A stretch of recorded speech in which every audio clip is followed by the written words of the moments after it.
अब यहाँ पर है, is it important to increase the area. अभी हमने जो पीछे पढ़ा था, जो हमारी फैक्टर्स ऑफ प्रोडक्शन है, फैक्टर्स ऑफ प्रोडक्शन हमारे कितने होते हैं? 4। Land, labour, physical capital and human capital. उसके बाद हमने लैंड के बारे में पढ़ा था कि जो प्रोडक्शन है वो फार्मिंग जो है वो is a main production activity in Palampur. Palampur में क्या है हमारी मेन प्रोडक्शन एक्टिविटी? ठीक है, क्रॉप्स कौन कौन सी साल में 2 या 3 क्रॉप्स उगाई जाती हैं। जो थर्ड क्रॉप होती है वो पोटैटो की होती है। अब हम आगे पढ़ेंगे, is it important to increase the area. आप मतलब हम उनके बारे में कुछ चीज़ें जानेंगे जो हमें पता होनी चाहिए। कैसे? Is it important to increase the area under irrigation why. क्या जो इरिगेशन से हम किसी एरिया को प्रोडक्शन के लिए इंक्रीज कर सकते हैं, या ऐसा इम्पोर्टेंट क्यों है कि हमें इरिगेशन करनी चाहिए तभी वहाँ पर प्रोडक्शन इंक्रीज होगी, या जो कल्टीवेशन के लिए लैंड है वो इंक्रीज हम कर सकते हैं इरिगेशन के through. You have read about the crops grown in Palampur. आपने पढ़ा है कि जो क्रॉप्स पालमपुर में उगाई जाती हैं। फिर अब उसके बेस पर ये जो आपको टेबल दी गई है वो आपको फिल करनी है। You have seen that one way of increasing production from the same land is by multiple cropping। अब आपने देखा कि जो भी इंक्रीज, अगर आपको प्रोडक्शन करनी है, आपको प्रोडक्शन इंक्रीज करनी है, तो उसी लैंड पर आपको ज़्यादा क्रॉपिंग करनी होगी, या मल्टीपल क्रॉपिंग जिसको बोलते हैं। मतलब एक से ज़्यादा आपको वहाँ पर क्रॉप उगानी पड़ेंगी, ग्रो करनी पड़ेंगी, उसको मल्टीपल क्रॉपिंग कहते हैं। The other way is to use modern farming methods. अब एक तो हम मल्टीपल क्रॉपिंग कर सकते हैं, उससे हमारी प्रोडक्शन इंक्रीज हो सकती है। दूसरा वे क्या है प्रोडक्शन को इंक्रीज करने का? मॉडर्न फार्मिंग मेथड्स को यूज़ करके फॉर हायर यील्ड। कि yield is measured as crop produced on a given piece of land. मतलब यील्ड का क्या मतलब होता है? यील्ड ऐसे मेजर की जाती है कि जब जो क्रॉप उस लैंड पर प्रोड्यूस की गई है, किसी भी गिवन पीस ऑफ लैंड पे, मान लिया हमें 1 हेक्टेयर ऑफ लैंड है, या 10 हेक्टेयर ऑफ लैंड है, या 5 हेक्टेयर ऑफ लैंड है, कितनी भी जो हमें गिवन पीस ऑफ लैंड दिया गया है, उसमें हमने कितनी क्रॉप प्रोड्यूस की गई है, इस साल हमने कितनी की है, नेक्स्ट ईयर हमने कितनी की है, तो ये यील्ड होता है।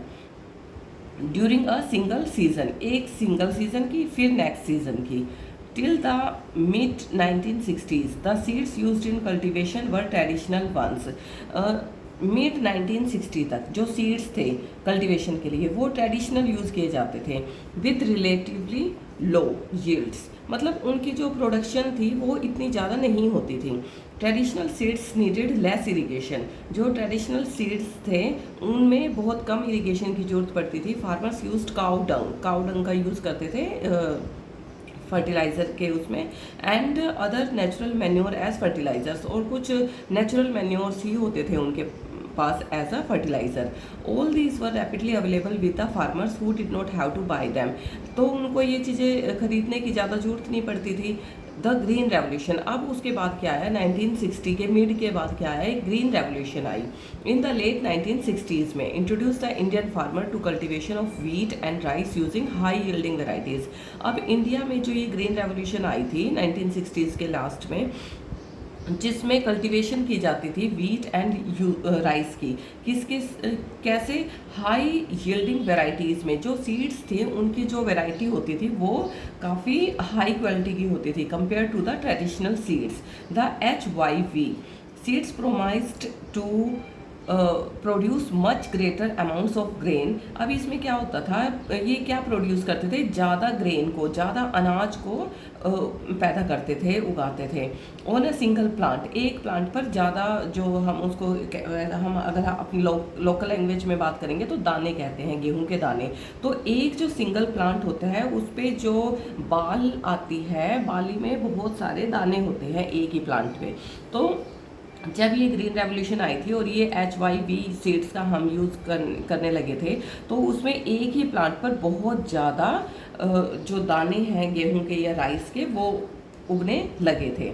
As a result the same piece of land would now produce far larger quantities of food grains. तो जो क्वांटिटी है वो ज़्यादा होगी देन वाज पॉसिबल अर्लियर, जो पहले पॉसिबल नहीं था। HYV seeds however needed plenty of water, लेकिन इन सीड्स को बहुत ज़्यादा पानी की जरूरत पड़ती थी।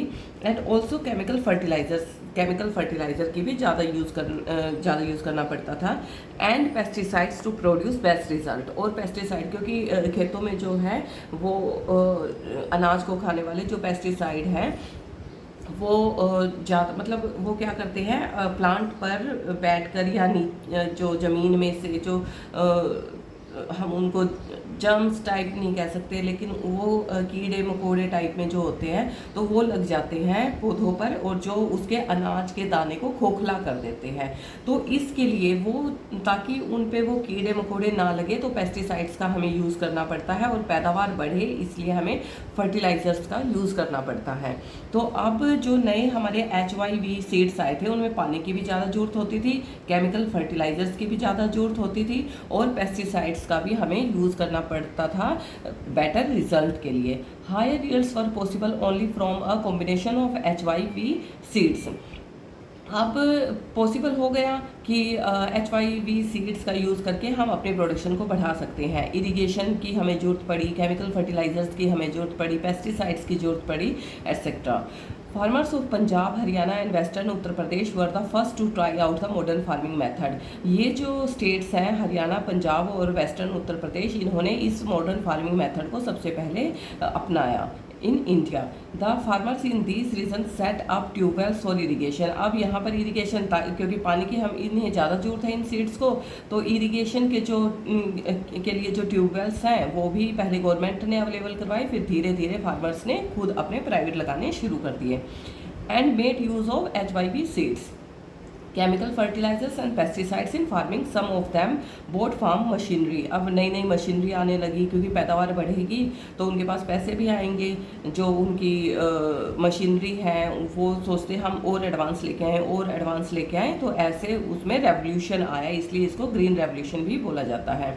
तो both farm machinery like tractors and threshers which made ploughing and harvesting faster, जिससे प्लफिंग और हार्वेस्टिंग वो फास्टर हो गई। They were rewarded with high yields of wheat. अब उनको रिवार्ड दिए जाने लगे, क्योंकि अगर रिवार्ड दिए फार्मर्स को फिर और भी फार्मर को लगा कि हाँ कुछ अच्छा ही है, तो उन्होंने भी फिर बाद में सबने इसको अपनाना शुरू कर दिया। In Palampur the yield of wheat grown from the traditional varieties was 1300 kilogram per hectare. अब पालमपुर जो विलेज था यहाँ पर जो वीट की ग्रोथ थी वो ट्रेडिशनल वैरायटी के थ्रू तो 1300 किलोग्राम थी पर हेक्टेयर में। With HYV seeds the yield went up to 3200 kg per hectare. तो अब ये लगा लो कि इसमें डबल से भी ज़्यादा इनकी प्रोडक्शन बढ़ गई। There was a large increase in production of wheat. Farmers now had greater amounts of surplus wheat to sell in the market. अब फार्मर के पास ज़्यादा अमाउंट ऑफ वीट हो गया मार्केट में सेल करने के लिए, ठीक है। तो अब क्या है, फार्मर्स को फ़ायदा ही हुआ। Let's discuss what is the difference between multiple cropping and modern farming method. हमें पता है कि मल्टीपल क्रॉपिंग किसको कहते हैं और मॉडर्न फार्मिंग मेथड्स का यूज़, इन दोनों के बीच में हम डिफरेंस बता सकते हैं। वो चलो हम बाद में डिस्कस करेंगे, अभी हम एक बार इसको रीड आउट कर लेते हैं। The following table shows the production of wheat and pulses in India after the Green Revolution in units of million tons. Plot this on graph. Was the green revolution equally successful for both the crops? Discuss. अब ये हमें discuss करना है, चलो ये last में हम discuss करेंगे। What is the working capital required by the farmer using modern farming method? अब वर्किंग कैपिटल कौन कौन सी रिक्वायर हुई फार्मर्स के लिए मॉडर्न फार्मिंग मेथड्स को अपनाने के बाद, तो ये भी है। Modern farming methods require the farmers to start with more cash than before. Why? तो कैश की तो जरूरत पड़ेगी अगर उन्हें नई नई मशीनरी लेनी है तो। चलो, suggested activity during your field visit, talk to some farmers of your region, find out. अब फील्ड में जब हम विज़िट करते हैं तो फार्मर्स के जो अपने रीज़न होते हैं जिन जैसे कि खेत वगैरह हैं, तो अब उनमें कुछ एक्टिविटीज़ हैं जो हमें फाइंड आउट करनी है। तो हम देखेंगे what kind of farming methods, modern और ट्रेडिशनल और मिक्स्ड, कि हम वहाँ जाएं फील्ड में फार्मर्स के पास, हम देखें कि वो कौन कौन सी फार्मिंग जो मेथड्स हैं वो यूज़ कर रहे हैं, मॉडर्न कर रहे हैं, ट्रेडिशनल कर रहे हैं। Do the farmer use right a note, और फिर उसके ऊपर आपको एक नोट राइट करना है। What are the sources of irrigation, कौन कौन से वो इरिगेशन के सोर्सेज यूज़ कर रहे हैं, ठीक है, उनके पास क्या क्या सोर्सेज है इरिगेशन के लिए। How much of the cultivated land is irrigated, कितनी वो लैंड कल्टिवेट करते हैं। Little, very little, nearly half और मेजोरिटी ऑल, ठीक है। From where do farmers obtain the input that they require, और उनको क्या इनपुट मिल रही है, ठीक है, या जो रिक्वायर है उनको, ठीक है, जो उनकी रिक्वायरमेंट्स हैं या उनको कुछ चाहिए, तो फिर उसके बिना और उसके मिलने के बाद उनकी इनपुट क्या रहेंगी। ये हमें सारी सजेस्टेड एक्टिविटी है, ये आप अगर करके देखना चाहो तो बेटर रहेगा।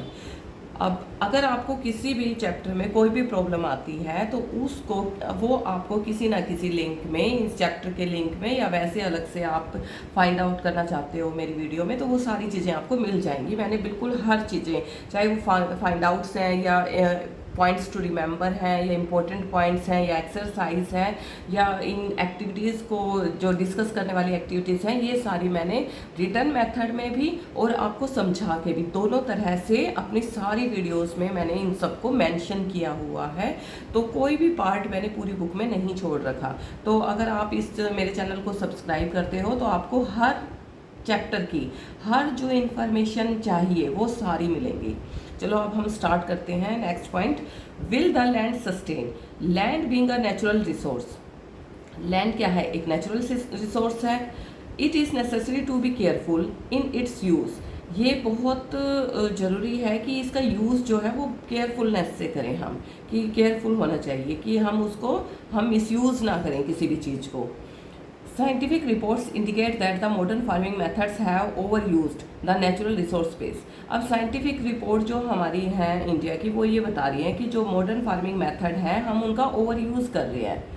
In many areas, green revolution is associated with the loss of soil fertility due to increased use of chemical fertilizer. कई जगह क्या है, ग्रीन रेवोल्यूशन ने हमें ये तो कहा कि आपको HYV सीड्स यूज़ करने हैं, केमिकल फर्टिलाइजर्स यूज़ करने हैं, लेकिन कई जगह क्या है, सोइल की जो फर्टिलिटी है, इतना ज़्यादा केमिकल फर्टिलाइजर यूज़ कर दिया गया है कि जो सोइल की फर्टिलिटी है वो बिल्कुल ख़त्म कर दी गई है।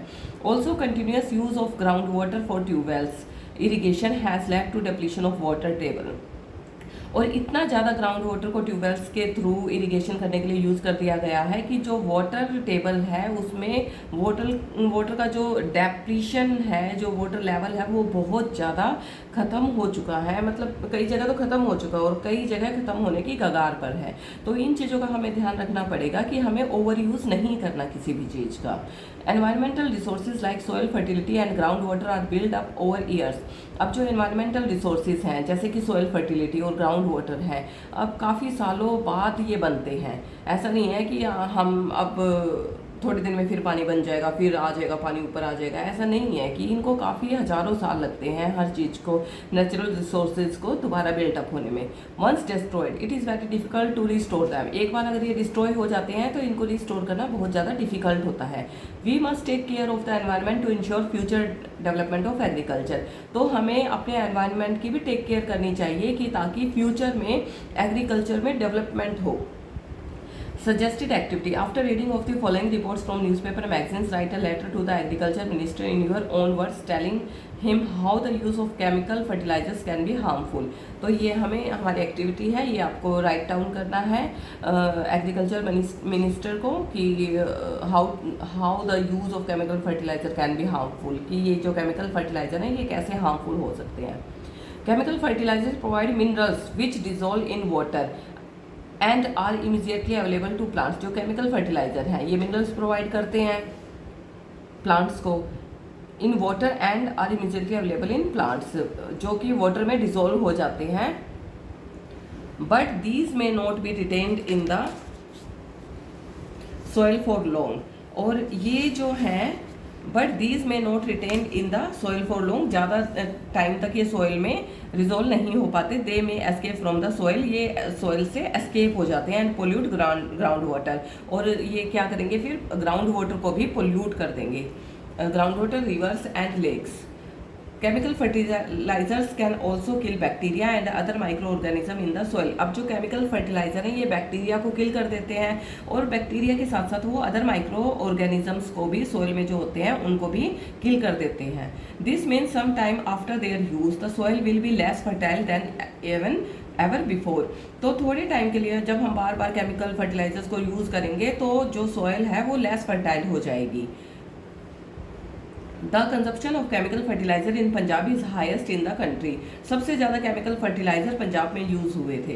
The continuous use of chemical fertiliser has led to the degradation of soil health. और ज़्यादा कंटिन्यूस इसके यूज़ से, केमिकल फर्टिलाइजर के यूज़ से जो सॉइल की हेल्थ है वो बिल्कुल डिग्रेड हो गई। Punjab farmers are now forced to use more and more chemical fertilisers and other input to achieve the same production level. लेकिन फिर उन्होंने फिर भी केमिकल फर्टिलाइजर को यूज़ करना बंद नहीं किया, उन्होंने और ज़्यादा केमिकल फर्टिलाइजर का यूज़ करना स्टार्ट कर दिया और जिससे उनका जो प्रोडक्शन लेवल है वो सेम रहा, लेकिन वहाँ की जो सोइल है वो बिल्कुल खराब हो गई। This means cost of cultivation is rising very fast. तो कल्टिवेशन क्या है, वहाँ पर जो कल्टिवेशन ऑफ कॉस्ट है वो बढ़ेगी, क्योंकि ज़्यादा केमिकल फर्टिलाइजर चाहिए तो कॉस्ट तो बढ़नी ही है। अब है how is land distributed between the farmers of Palampur. You must have realise how important land is for farming. आपको पता है अगर फार्मिंग करनी है तो लैंड तो सबसे इंपॉर्टेंट है ही। Unfortunately not all the people engaged in agriculture. सिर्फ सारे जो मतलब एक फैमिली है वो एग्रीकल्चर में है तो उनकी मोस्टली सारी फैमिली उस एग्रीकल्चर में एंगेज रहती है। Have sufficient land for cultivation, अगर उनके पास सफिशिएंट लैंड है कल्टीवेशन के लिए। In Palampur about 1/3 of the 450 families are landless. लेकिन पालमपुर में क्या है, 1/3 ऑफ द 450 फैमिलीज जो है वो लैंडलेस है। That is 150 families, most of them Dalit, मतलब कम से कम 150 फैमिली हैं वो दलित फैमिली से बिलोंग करती हैं। Have no land for cultivation, उनके पास कल्टीवेशन के लिए लैंड नहीं है। Own the remaining families who own land 240 families cultivate small plot. और जो 240 फैमिलीज हैं वो छोटी छोटी थोड़ी बहुत जिनकी लैंड है वो उनको कल्टिवेट करती हैं। Less than 2 hectare in size. Cultivation of such plots does not bring adequate income to farmer family. इससे उनके मतलब जो इनकम आनी चाहिए वो नहीं आती उनके पास। In 1960, Gobind was a farmer with 2.25 hectares of largely unirrigated land। एक 1960 में गोविंद फार्मर था जिसके पास 2.25 हेक्टेयर अनइरिगेटेड लैंड थी। With the help of his 3 sons Govind cultivated the land. उसने अपने 3 बेटों की हेल्प से लैंड को कल्टिवेट करना स्टार्ट किया। Though they did not live very comfortably. अब वो उन्होंने कल्टिवेट करना लैंड को स्टार्ट किया, उनके पास जो क्रॉप थी वो अच्छी खासी हो गई, अब वो अच्छे से अपनी लाइफ को कंफर्टेबली लिव करने लगे। The family manage to feed itself. अब जो फैमिली है अपना अच्छे से पेट भरती with a little bit of extra income, थोड़ी बहुत एक्स्ट्रा इनकम भी हो जाती है उनके पास। From 1 buffalo that the family possessed. उनके पास एक बफलो थी, उसका भी काम चल जाता उनका। तो some years after Govind's death this land was divided among his 3 sons. अब थोड़े दिनों के बाद गोविंद की डेथ हो गई। अब वो जो 2.25 हेक्टेयर लैंड थी वो तीनों बेटों के बीच में डिवाइड होनी थी। Each one now has a plot of land that is only 0.75 hectare in size. अब इतनी 0.75 हेक्टेयर लैंड रह गई हर एक के पास अलग अलग। Even with improved irrigation and modern farming method Govind son are not able to make a living from their land. अब उनके पास पहले तो ये अच्छा खासा ठीक है उनका काम चल जाता था, लेकिन अब तीनों की अलग अलग फैमिली हो गई, अब उनका थोड़ा सा ठीक काम नहीं चला इतनी कम लैंड में। They have to look for additional work. अब उन्होंने एडिशनल वर्क ढूंढना स्टार्ट कर दिया during part of the year. जब उनकी ज़मीन में जब वो कल्टीवेशन नहीं करते थे, जो टाइम पीरियड उनके पास बच जाता था, तो वो एडिशनल वर्क करना उन्होंने स्टार्ट कर दिया। You can see the large number of small plots scattered around the village in the picture। अब आपके पास बहुत सारी मतलब लैंड है जो डिवाइड हो रखी है। तो on these are the cultivated by the small farmer. अब ये छोटे छोटे जो फार्मर होते हैं वो अपनी थोड़ी थोड़ी ज़मीन अपने जैसे उनका खाने पीने का काम चलता रहे पूरे साल का, तो ऐसा कुछ कर लेते हैं, अपनी कल्टिवेशन कर लेते हैं, साइड बाय साइड कुछ काम करते रहते हैं। On the other hand more than half the area of the village is covered by plots that are quite large in size. कुछ एरिया ऐसा है जो जिनके पास ज़्यादा है और जिनके पास यहाँ कम है। तो covered by plots that is quite large in size. In Palampur there are 60 families of medium and large families who cultivate more than 2 hectares of land. A few of the large farmers have land extending over 10 hectares or more. कुछ के पास 10 hectares से भी ज़्यादा land है. अब let's discuss in the picture 1.5. अब 1.5 में आपको दिखाई दे रहा है can you shade the land cultivated by the small farmer. अब जो ये स्मॉल फार्मर्स हैं इनको शेड करना है आपको. Small farmers why do so many families of farmers cultivate such small plots of land. बताना है कि क्यों है इनके पास इतनी कम लैंड और कुछ के पास ज़्यादा क्यों है. The distribution of farmers in India and the amount of land they cultivate is given in the following graph 1.1 discuss in the classroom. तो आपको इसके अकॉर्डिंग ये ग्राफ दे रखा है इन्होंने, ये डिस्कशन करनी है क्लास में. अब हम चलते हैं 5th point. Who will provide the labour after land. कौन लेबर प्रोवाइड करता है after land. Labour is the next necessary factor. अब ये तो नहीं है कि एक आदमी किसी के पास 10 हेक्टेयर लैंड है तो वो एक अकेला ही सारी लैंड को अपना कल्टीवेट कर लेगा, प्रोडक्शन कर लेगा, सब कुछ संभाल लेगा. ऐसा नहीं होता. तो उसके लिए हमें लेबर की जरूरत पड़ती है. इसलिए labour is the next necessary factor for production. Farming requires a great deal of hard work. Farming क्या है, बहुत ज़्यादा फार्मिंग के लिए हार्डवर्क की जरूरत पड़ती है. Small farmers along with their families cultivate their own fields. छोटी छोटी फैमिली तो अपनी फील्ड को अपने आप कल्टिवेट कर लेते हैं. दस they provide the labour required for farming. तो कुछ ऐसे होते हैं जिनको लेबर की भी जरूरत पड़ती है फार्मिंग के लिए. Medium and large farmers hire farm labourers to work on their field. और ये किनको पड़ती है, जो मीडियम और लार्ज फार्मर्स होते हैं उनको फार्म लेबरर्स की जरूरत पड़ती है अपने खेतों में काम करवाने के लिए. Identify the work being done on the field in the picture 1.6 and arrange them in a proper sequence. अब farm laborers come either from landless families or families cultivating small plots of land. अब जो farm laborers क्या होते हैं, ये landless family से होते हैं या ऐसी फैमिली से होते हैं जिनके पास थोड़ी थोड़ी लैंड होती है, बाकी का जो टाइम है वो ख़राब नहीं करते. वो जो बड़े बड़े फार्मर्स होते हैं उनके पास जाके अपना काम करते हैं और अपनी लाइवलीहुड को अर्न करते हैं. Unlike farmers farm labourers do not have a right. जो फार्म लेबरर्स होते हैं उनके पास राइट नहीं होते over the crops grown on the land. उनके पास राइट नहीं है कि कौन सी क्रॉप उगानी है, कौन सी. जो उनको फार्म के ओनर कहेंगे वही उनको करना होता है. Instead they are paid wages by the farmers for whom they work. वो उन फार्मर्स के पास जाते हैं जो उनको पैसे देते हैं, या तो वो मंथली देते हैं या वो सीजनली देते हैं उनके काम के लिए. Wages can be in cash और इन काइंड ऑफ क्रॉप भी दे सकते हैं वो वेजेस में और कैश भी दे सकते हैं. Sometimes labourers get meals also. कई बार खाने वाने के लिए भी कई लोग काम करते हैं. Wages vary widely from region to region. Wages जो हैं वो रीजन टू रीजन अलग होते हैं. ठीक है, कोई अच्छा रीजन है वहाँ पे ज़्यादा प्रोडक्शन होगी तो वो अच्छा दे देते हैं अपने वर्कर्स को. कहीं पर क्रॉप जो है इतनी अच्छी नहीं होती तो वो थोड़ा कम देते हैं. तो ये रीजन टू रीजन डिफर करता है from crop to crop, from one farm activity to another. Like sowing और हार्वेस्टिंग में अलग वेजेस दिए जाते हैं, या वैसे रखवाली करनी है तो वो अलग वेजेस होते हैं. There is also wide variation in duration of employment. तो उनकी वेरिएशन ज़्यादा होती है वेजेस की भी. अब farm labourers might be employed on a daily basis. जो ये लेबरर होते हैं ये डेली बेसिस पर भी काम करते हैं और for one particular farm activity like harvesting, या फिर कि हाँ हम आपके फार्म की पूरे फार्म की हार्वेस्टिंग कर देंगे और हमें इतने पैसे चाहिए या इतने क्रॉप चाहिए, और फॉर द होल ईयर के लिए भी वो काम कर लेते हैं.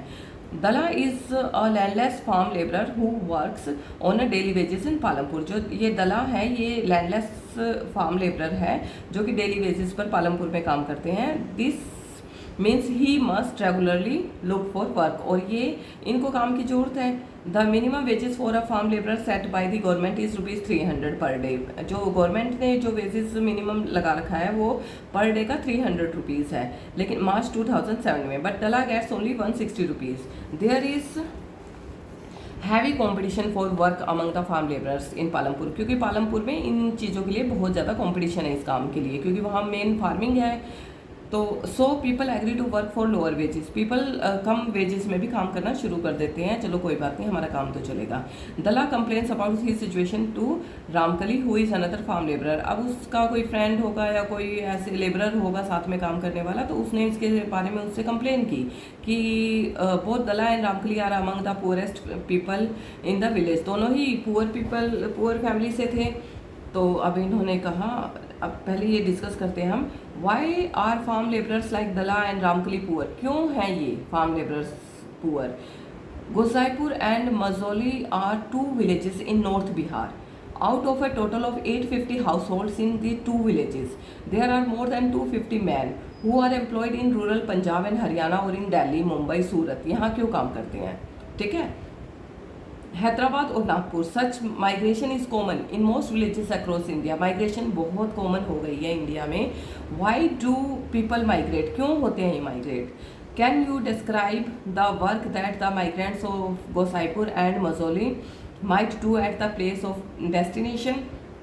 वो मतलब कितनी दूरी पे काम करते हैं, क्यों जाते हैं, वहाँ रहने का उनका कारण क्या है, क्यों उनको माइग्रेशन हुई, तो ये आपको डिस्कस करना है. अब हमारा 6th पॉइंट है the capital needed in farming. You have already seen that the modern farming methods require a great deal of capital. अब पैसे तो चाहिए ही, so that the farmer now needs more money than before. अब क्योंकि chemical fertiliser भी चाहिए irrigation के लिए, और जो नई नई टेक्नोलॉजी आ रही है उनके लिए पैसों की ज़्यादा ज़रूरत है. तो first, most small farmers have to borrow money to arrange for capital. अब बोरो लेने पड़ते हैं कई बार तो लोगों को, तो दे बोरो फ्रॉम लार्ज फार्मर्स और द विलेज मनी लैंडर्स और the traders who supply various inputs for cultivation. तो ये किसी से भी पैसे ले सकते हैं, जैसे मनी लैंडर ने दे दिए, या लार्ज फार्मर्स ने दे दिए, ट्रेडर्स ने दे दिए, ठीक है, या फिर जो ये वेरियस इनपुट्स को, जो मशीनरी वगैरह को सप्लाई करते हैं कल्टीवेशन के लिए, उन्होंने उनको पैसे दे दिए उधार में, या उनको मशीन दे दी कि आप धीरे धीरे करके दे देना, लेकिन आपको इतना रेट ऑफ इंटरेस्ट आपको देना पड़ेगा. The rate of interest on such loans is very high. लेकिन उनका जो इंटरेस्ट है वो बहुत ज़्यादा हाई होता है. They are put to great distress to repay the loan. लेकिन जब उनको ये लोन वापस पे करना होता है तो बहुत ज़्यादा मुश्किल हो जाती है. जैसे कि यहाँ बात की गई है, Savita is a small farmer. She plans to cultivate wheat on her 1 hectare of land. तो सविता एक छोटी सी फार्मर थी, उसने प्लान किया कि मैं अपनी 1 हेक्टेयर ऑफ लैंड में कल्टीवेट करूंगी वीट को. Beside seeds, fertiliser and pesticide, she needs cash to buy water and repair her farm instruments. अब ये सारी चीज़ें तो उसको चाहिए. She estimates that the working capital itself would cost a minimum of ₹3,000. तो इसके कम से कम ये कॉस्ट ₹3,000 होगी. She does not have the money. लेकिन अब उसके पास पैसे नहीं है बिल्कुल भी. So she decides to borrow from Tejpal Singh. तो उसने सोचा कि चलो तेजपाल सिंह से मैं बोरो ले लेती हूँ. अ लार्ज फार्मर था जो उनके विलेज का. Tejpal Singh agrees to give Savita the loan at an interest rate of 24% for 4 months. तो 4 मंथ्स के लिए उसने 24% का इंटरेस्ट रेट लगाया. तो which is very high interest rate. Savita also has to promise to work on his field as a farm laborer during the harvest season at ₹100 per day.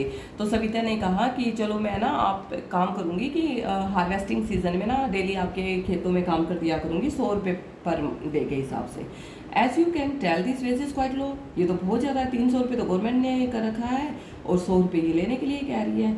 Savita knows that she will have to work very hard to complete harvesting on her own field. उसको पता है कि ये बहुत ज़्यादा मुश्किल है कि अगर मैं अपने फील्ड में हार्वेस्टिंग करना चाहती हूँ और उसको पैसे नहीं है, उसके पास उस पैसों की भी ज़रूरत है, तो बहुत ज़्यादा हार्ड है ये चीज़ उसके लिए. And then work as a farm labourer for Tejpal Singh. और साथ में उसके तेजपाल सिंह के फार्म में भी काम करना है. The harvest time is very busy time. Harvesting time बहुत बिजी होता है. As a mother of 3 children she has a lot of household responsibility. Savita agrees to these tough conditions as she knows getting a loan is difficult for a small farmer. फिर भी उसने ये सारी responsibility लेते हुए इतनी tough condition में agree कर लिया कि चलो कोई बात नहीं, मैं अपना भी करूँगी और उसके लैंड पे भी काम करूँगी. अब ये देखो कितना मुश्किल है. In contrast to the small farmer, the medium and large farmers have their own savings from farming. छोटे फार्मर्स के पास अपनी सेविंग नहीं होती. उनके पास सिर्फ अपनी इतना क्रॉप उगती है, इतना वीट या राइस होता है कि उनका सिर्फ खाने पीने का काम चले. लेकिन जो मीडियम और लार्ज फार्मर होते हैं, इनकी अपनी सेविंग भी हो जाती है फार्मिंग से. They are thus able to arrange for the capital needed. तो आगे अगर उनको कैपिटल की जरूरत होती है, पैसों की जरूरत होती है, तो उनके जो सेविंग्स है उनमें से उनका काम चल जाता है. How do these farmers have their own saving. कैसे होती है उनकी saving? You shall find the answer in the next section. We have read about the 3 factors of production. हमने अभी 3 फैक्टर्स के बारे में पढ़ा, लैंड, लेबर एंड कैपिटल के बारे में. And how they are used in farming. और कैसे हम इनको फार्मिंग में यूज़ करते हैं. Let us fill in the blanks given below. Among the 3 factors of production. अब 3 फैक्टर हैं जो प्रोडक्शन के. We find that labour is the most abundant factor of production. अब जो लेबर है वो सबसे मोस्ट अबंडेंट फैक्टर है प्रोडक्शन का. मतलब मतलब क्या है कि मिल जाते हैं लेबर, लेकिन वो बहुत मुश्किल से ये काम करते हैं, क्योंकि उनको जो वेजेस दिए जाते हैं वो बहुत लो वेजेस होते हैं और वो मजबूरी में ये काम करते हैं. There are many people who are willing to work as a farm labourers in the village, whereas the opportunities of work are limited. अब अगर वर्क की अपॉर्चुनिटी अगर लिमिटेड है तो काम मिलना भी मुश्किल है, लेकिन फिर भी उनको काम करना पड़ता है. जो फिलअप्स हैं ये हमें फिल करने हैं. They belong to either landless families और small farmers. They are paid low wages and lead a difficult life. जो लैंडलेस फैमिलीज हैं और स्मॉल फार्मर्स हैं उनको लो वेजेस दिए जाते हैं. In contrast to labour, land is a scarce factor of production. Cultivated land area is fixed. Moreover, even the existing land is distributed unequally among the people engaged in farming. There are a large number of small farmers who cultivated small plots of land and live in conditions not much better than the landless farm laborers. To make the maximum rate of existing land, farmers use chemical fertilizers and pesticides. Both these have led to increase in production of crops. Modern farming methods require a great deal of multiple cropping technique. Small farmers usually need to borrow money to arrange for the capital and are put to great distress to repay the loan. Therefore, capital too is a scarce factor of production, particularly for the small farmers. Though both land and capital are scarce, there is a basic difference between the two factors of production. Land is a natural resource, whereas capital is a man-made. It is possible to increase capital whereas land is fixed. Capital को तो हम increase कर सकते हैं, लेकिन जो land है वो हमारी फिक्स रहती है. Therefore, it is very important that we take good care of land and other natural resources used in farming. तो हमें लैंड की सबसे ज़्यादा केयर करने की जरूरत होती है. नंबर 7 है sale of surplus farm products. Let us suppose that the farmers have produced wheat on their lands using the 3 factors of production. जब हम सपोज करते हैं जो फार्मर्स हैं उनको वीट प्रोड्यूस करना है अपनी लैंड पर, इन 3 फैक्टर्स ऑफ प्रोडक्शन के को यूज़ करके the wheat is harvested and production is complete. जब वीट को हार्वेस्ट किया जाता है तो हमारी प्रोडक्शन कंप्लीट हो जाती है. What do the farmers do with the wheat. अब इन जो वीट हमें मिल गए, फार्मर्स को मिल गए, तो उनका फार्मर क्या करते हैं. They retain a part of wheat for the families consumption. कुछ पार्ट ऑफ वीट को वो अपनी फैमिली कंजप्शन के लिए यूज रख लेते हैं and sell the surplus wheat, और बाकी जो सरप्लस वीट जो बाकी बचे हैं उनको बेच देते हैं. Small farmers like Savita and Govind sons have little surplus wheat because their total production is small and from this is a substantial share is kept for their own family needs.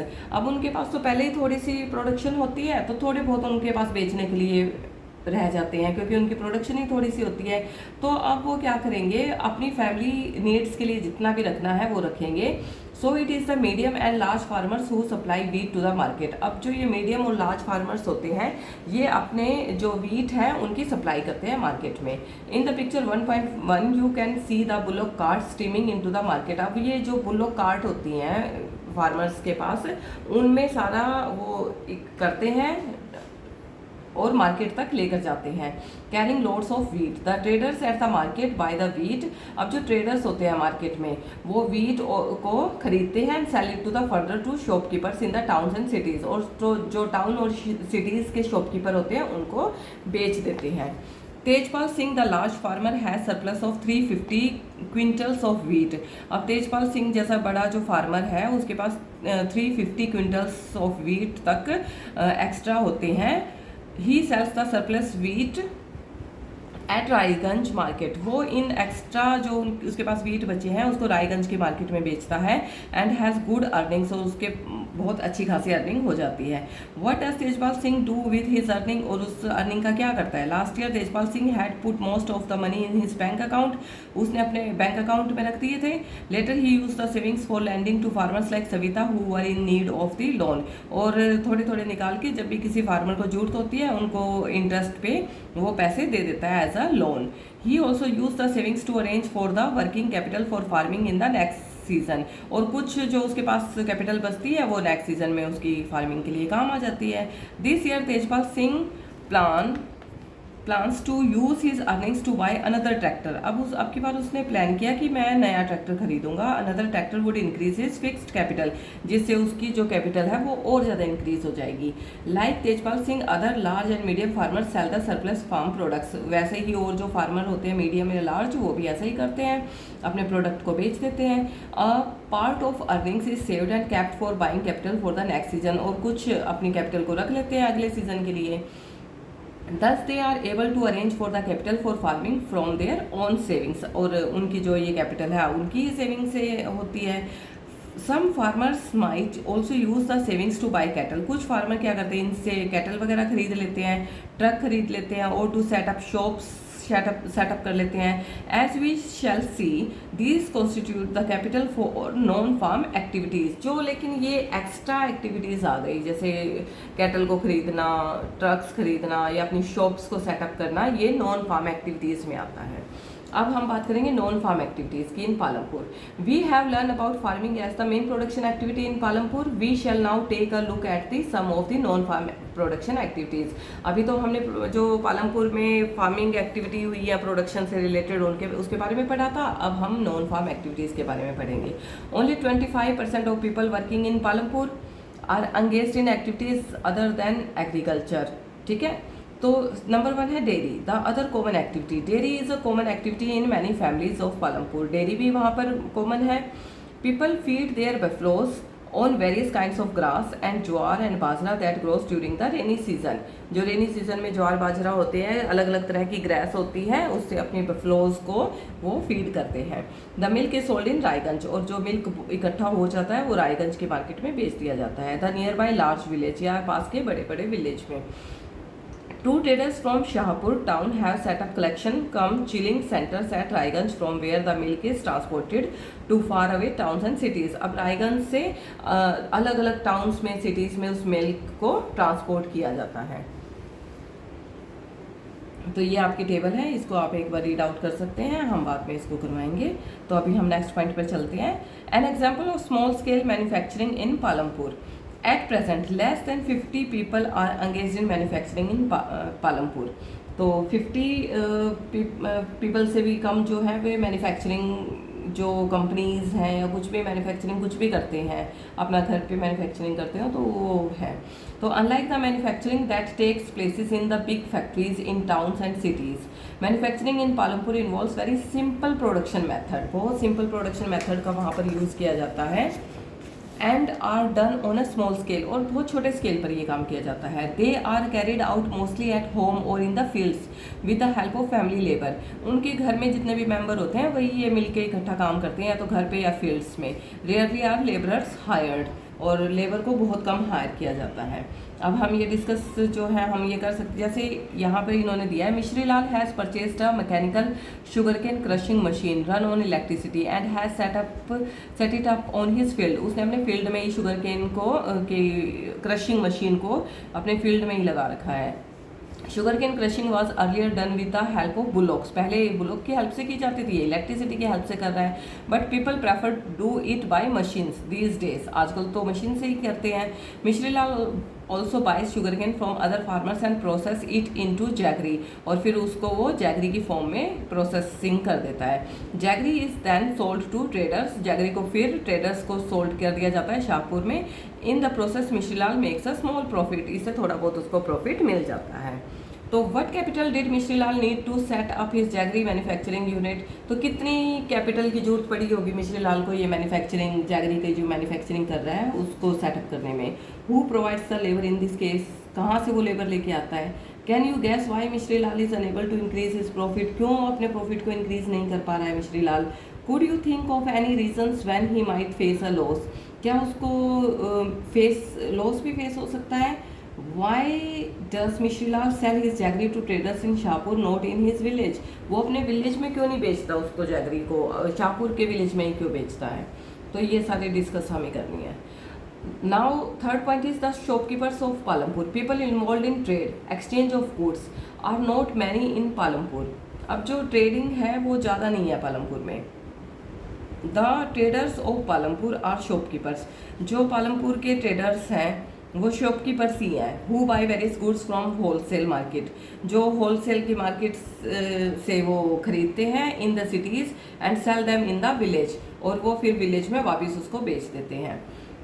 You will see small general stores in the village, छोटे छोटे general store आपने देखे हैं village में, selling a wide range of items like rice, wheat, sugar, tea, oil, biscuit, soap, toothpaste, batteries, candles, notebook, pen, pencil, even some cloth, ये सारी चीज़ें बेची जाती हैं। A few of the families whose houses are close to the bus stand have used a part of the space to open small shop, और जिनके मतलब bus stand के पास जिनके घर लगते हैं या कुछ भी लैंड लगती है, वहाँ छोटी छोटी उन्होंने अपनी शॉप बना रखी है।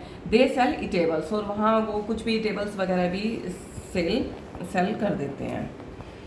करीम has opened a computer class centre in the village, Karim ने अपने विलेज में कंप्यूटर क्लास ओपन की। In recent year large number of students have been attending college in Shahpur town, बहुत सारे जो स्टूडेंट हैं वो शाहपुर के टाउन में जाते हैं। Karim found that a number of students from the village are also attending computer classes in the town, कुछ टाउन में कंप्यूटर क्लासेस अटेंड करते हैं। There were 2 women in the village who had a degree in computer application, 2 ही ऐसी ladies हैं वहाँ पर गाँव में जिन्होंने कंप्यूटर एप्लीकेशन की डिग्री ले रखी है। He decided to employ them, वो चाहता है कि मैं इनको एम्प्लॉय करूँ।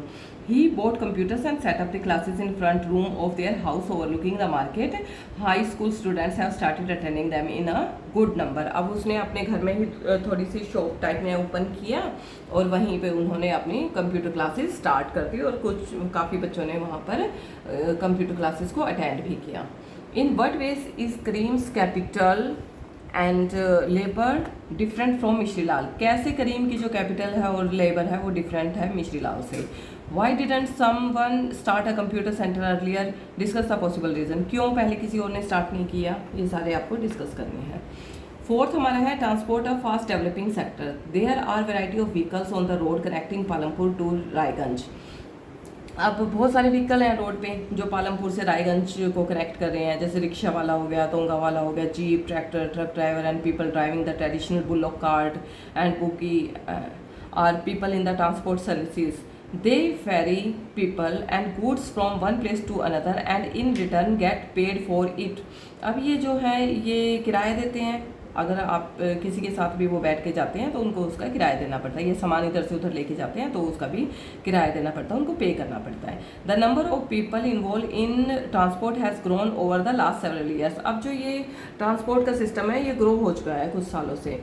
Kishora is a farm laborer. Like other such laborers, Kishora found it difficult to meet his family's need from wages that he received. अभी ये अपनी फैमिली की नीड को पूरा नहीं कर पा रहा था जो वेजेस उसको मिल रहे थे। A few years back, Kishora took a loan.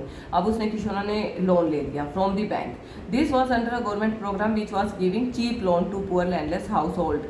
तो ये जो गवर्नमेंट लोन होते हैं ये बहुत कम इंटरेस्ट रेट होता है इनका, तो उसने वहाँ से ले लिया। Kishora bought a buffalo with the money, उस मनी से उसने एक बफेलो ली। He now sells the buffalo's milk, अब उसने उस बफेलो के मिल्क को सेल करना स्टार्ट कर दिया। Further he attached a wooden cart to his buffalo and uses it to transport various items, उसके मिल्क के साथ साथ वो और भी आइटम्स को वहाँ से ट्रांसपोर्ट करता था। Once a week he goes to river Ganga to bring back clay for the potter, जैसे गंगा के पास से जो क्ले होती है वो अच्छी होती है तो पोटर को वो ला कर देता था। और sometimes he goes to Shahpur with a load of jaggery और अदर कमोडिटीज़, और भी सामान जो भी उसको करना होता था ट्रांसपोर्ट वो करता था। Every month he gets some work in transport, as a result Kishora is able to earn more than what he used to do some years back, वो अब पहले से अच्छे खासे पैसे कमाने लगा। तो यहाँ पर है what is the Kishora's fixed capital, Kishora की फिक्स कैपिटल क्या थी। What do you think would be his working capital, अब काम करने से उसको वर्किंग कैपिटल कितनी हो गई उसकी। In how many production activities is Kishora involve, अब कैसे उसने प्रोडक्शन की एक्टिविटीज़ उसने इन्वॉल्व की। Would you say that Kishora has benefited from better roads in Palampur, benefit क्या हुआ जो पालमपुर से दूसरी टाउन या सिटी में जो रोड कनेक्ट हो रहे थे उससे किशोरा को क्या बेनिफिट हुआ। तो ये सब आपको हमें डिस्कस करना है, हम इसको नेक्स्ट लिंक में अपने डिस्कस करेंगे। सारे जितने भी डिस्कस करने वाले हैं ये समरी है, समरी को भी उसमें डिस्कस करेंगे। उसके बाद नेक्स्ट लिंक में हम अपनी एक्सरसाइज को भी आपके साथ शेयर करेंगे। तो